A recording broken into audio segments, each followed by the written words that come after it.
Hello friends, Adam here with FED. So I still have a Steam key of Dark Deity laying around if anyone wants it. I will do a quick giveaway. So, to enter the said giveaway, all you have to do is like this video, subscribe to the channel, and then just comment that you want it in the comments of this video in particular. This video. If you comment, hey, I want that, then Maggie, my wife, will pick at random who gets it. I don't know if she'll have any criteria or anything. Maybe say she's nice or pretty or something. Maybe she'll pick you. But yeah, if you want a free copy of that game for you or a friend, loved one, whatever, just say it in the comments and I'll get in contact with you. Through Discord, probably. But yeah, thanks for tuning in to today's video. Today I want to talk about how Fire Emblem, I don't want to say balances units. I think it's more apt to say how it makes units unique from one another. You know, as we all know, Fire Emblem is all about characters. Every game has dozens to choose from, and every character is unique in some way, for the most part, I guess. Some games do a better job of differentiating units than others, though, and I want to talk about that today. Why that is, and how these games do it. So, let's talk about how games in the series differentiate units from each other. So I think there's like 3 different categories. 2 are more specific. The last one is just kind of like everything else, kind of a catch-all because there's a lot, but they're not included in every game, kind of thing. So the number 1 is the most basic, honestly the most boring, just stats and growths on level ups, right? Every unit has different base stats, every unit has different growth rates, and that makes them unique to some degree. But when a game relies on this, I feel like units become homogenous. They all feel kind of the same. Games that are largely reliant on this are the GBA games, especially FE6 and FE7. The first game of the series, of course, and kind of Gaiden and kind of Echoes, but not as much. But again, every game does this to a degree because there's stats all over Fire Emblem. That's just how Fire Emblem is, right? The second way is through skills and combat arts. So skills need to be impactful for this to actually matter. Games that do this are like Thracia, Genealogy of the Holy War, Radiant Dawn, Path of Radiance, Three Houses, Awakening Fates.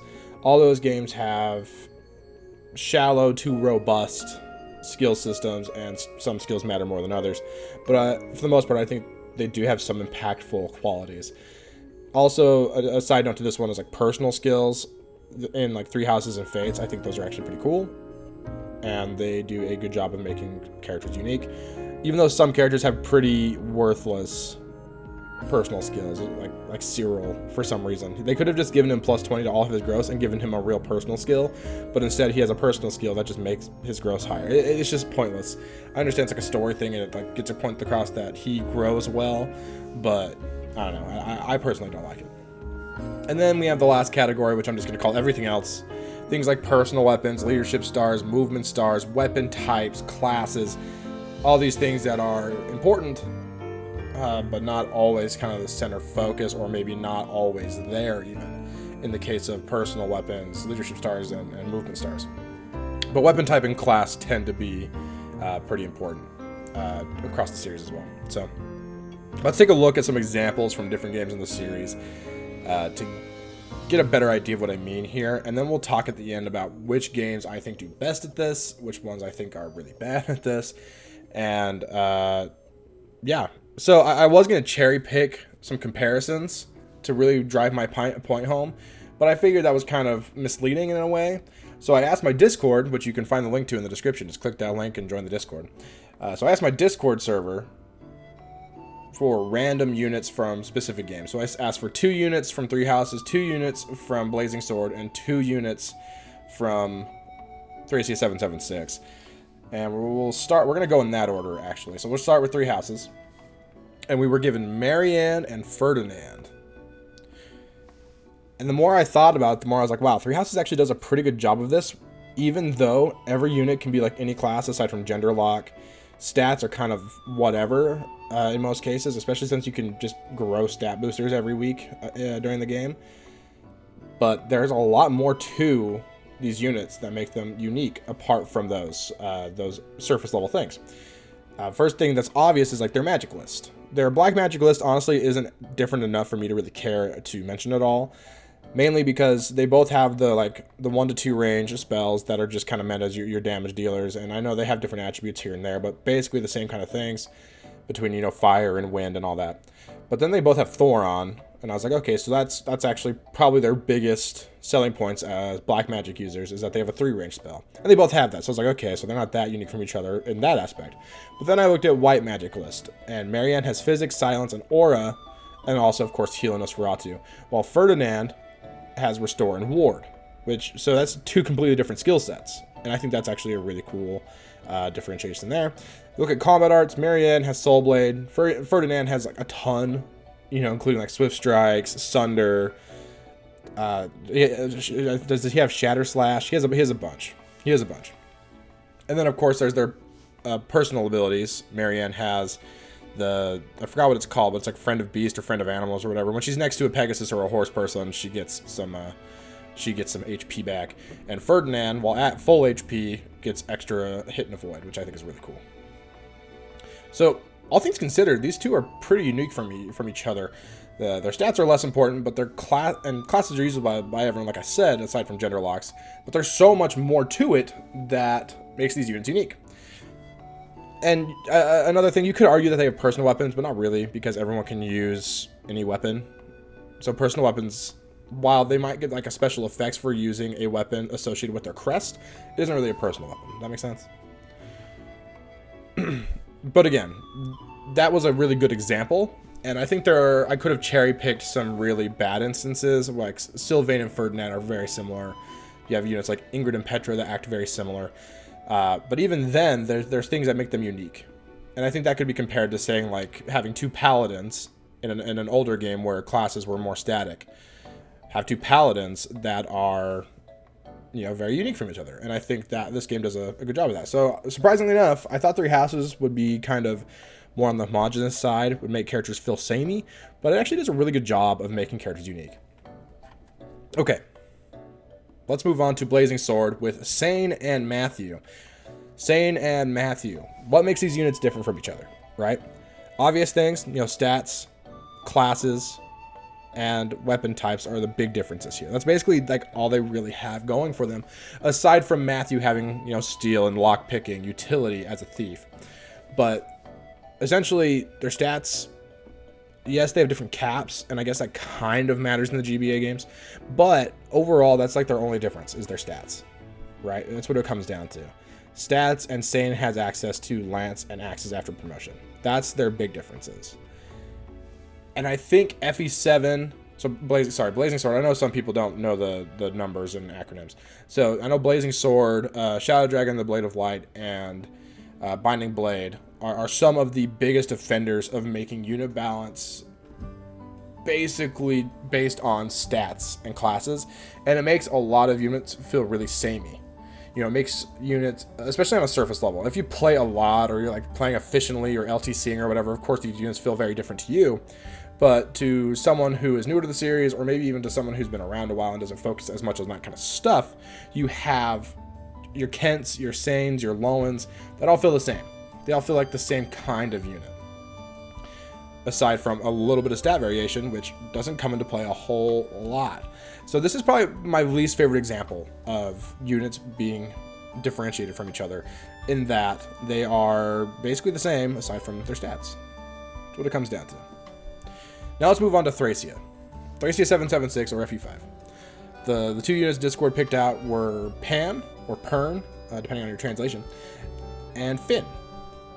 So let's just go down the line of the things that these people have different from, these 2 units have different from each other. And these 2 units are both considered relatively good to great. They're both really good units in Thracia, by the way. So stats don't really matter all that much in Thracia because they all cap at 20. So getting to 20 with scrolls and everything, it's not hard. So we're not going to worry about that at all. But there's a ton of other factors that make these characters very unique from each other. You have movement stars, which in Thracia, every unit has a movement star stat, or I think they're called vigor stars in the newer translation that people put out. Essentially, every star you have equals a 5% chance that you will get to have another turn, or essentially move again after acting, which is pretty busted, right? And Pan, or Pern, has 5 of those, while Finn only has 0. And that's their first like major difference, right? So every turn, Pan has a 25% chance of just acting twice, whereas Finn has 0% chance, and that is something to weigh against each other, right? And then there's also the follow-up critical modifier, which in Thracia, every unit has a FCM. It's called FCM number, which is a number that is multiplied to your critical stat, and multiplies that critical stat for your second attack, right? Only for your second attack in combat. So for the follow-up attack, so follow-up critical modifier.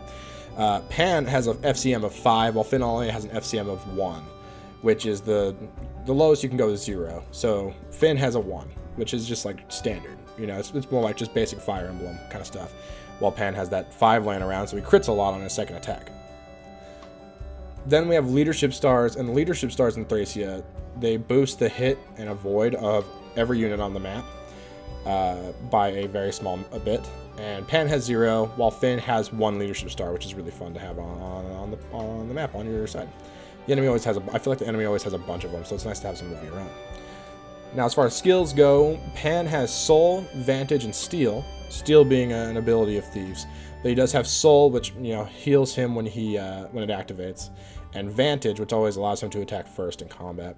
While Finn has Prayer, which he can sometimes avoid dying from attacks and stuff.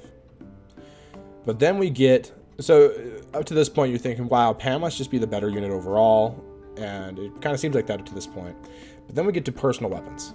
Pan doesn't have a personal weapon. He doesn't have a weapon that only he can use. But Finn has the Brave Lance. The Brave Lance is insanely good. It gives plus 10 luck, and it allows Finn to attack twice as many times as he normally would, which is really great when you consider other mechanics of Thracia, like capturing. So his Brave Lance is really good for capturing enemies, and it's just reliably killing bosses that are kind of scary and stuff, right? So those two have very different niches in your army. They have very different things they can do, but they're both good, and they're both very unique. And I think Thracia does a really good job of that. I've said that I think Thracia 776 does a better job than any game in the series at making units feel unique and different from each other, even though like stats like don't matter as much and things like that. But there are so many personal weapons and skills and other smaller stats that don't appear later in the series that make units so unique. So I would love to see more of that in Fire Emblem. I think Three Houses does a great job of it, actually.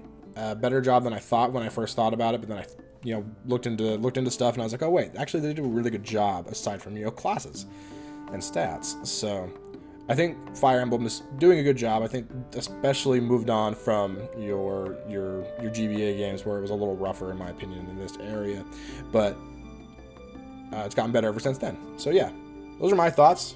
Again, if you want to win a copy, or get a free Steam key for Dark Deity, make sure to subscribe to the channel, like this video, and comment in the comments of this video. Yes, comment in the comments of this video. That's what I said.